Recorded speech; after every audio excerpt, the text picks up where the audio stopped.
ಬ್ಯಾಂಕ್ನವ್ರ ಹಾವಳಿ ಭಾಳ ಆಗಿತ್ತು. ಅದು ಕಡಿಮೆ ಆಗೋ ಟೈಮ್ದಾಗ ಅಂದ್ರೆ ಇವರು ರಾಷ್ಟ್ರೀಕೃತ ಬ್ಯಾಂಕ್ನಾರ ಈಗೇನು ಕಟವಾಗಿರ್ತಾರೆ ರೈತರು, ಅಂಥ ರೈತರ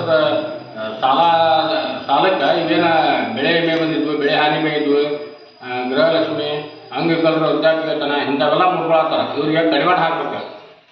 ಮಾನ್ಯ ಮುಖ್ಯಮಂತ್ರಿಗಳಿಗೆ ಹಾಗೂ ಮಾನ್ಯ ಪ್ರಧಾನಮಂತ್ರಿಗಳಿಗೆ ನಾನು ವಿನಂತಿ ಮಾಡ್ಬೋದು ಅಂತಂದ್ರೆ, ಈಗೇನು ಈ ರೈತರ ಹಾವಳಿ ಇದು ಬ್ಯಾಂಕ್ನಾಗ ಹಾವಳಿ ತಪ್ಪಿಸ್ಬೇಕಂದ್ರೆ ನೀವು ನೇರವಾಗಿ ರೈತರ ಸಾಲ ಸಂಪೂರ್ಣ ಮನ್ನಾ ಮಾಡಬೇಕು. ಮನ್ನಾ ಮಾಡಿದ್ರೆ ಮಾತ್ರ ನಾವು ರೈತರ ಬದುಕಕ್ಕೆ ಸಾಧ್ಯ. ಇಲ್ಲ ಅಂತಂದ್ರೆ ಇವು ತಿಳ್ಕೊಳ್ಳೋಕೆ ಆತ್ಮಹತ್ಯೆ ಅಂತೂ ಜಾಸ್ತಿ ಆಗ್ತವೆ. ಈಗಾಗಲೇ ನಮ್ಮ ಜಿಲ್ಲೆಯಲ್ಲಿ ಸಾಕಷ್ಟು ಆಗ್ಯಾವು, ನಮ್ಮ ರಾಜ್ಯದಲ್ಲಿ ಸಾಕಷ್ಟು ಆಗ್ಯಾವು. ಇವನ್ನೆಲ್ಲ ನೋಡ್ತೀರಿ, ನೀವು ಅವ್ರು ಸತ್ತಾರಿಗೆ ಪರಿಹಾರ ಕೊಡ್ತೀರಿ, ಆದರೆ ಸತ್ತ ಹೊಳ್ಳಿ ಬರೋಲ್ಲ. ಅದಕ್ಕೆ ದಯವಿಟ್ಟು ನಾನು ವಿನಂತಿ ಮಾಡ್ಬೋದೇನೆಂದ್ರೆ ಸಂಪೂರ್ಣ ರೈತರ ಸಾಲ ಒಮ್ಮೆ ಮನ್ನಾ ಮಾಡಿಬಿಡ್ರಿ.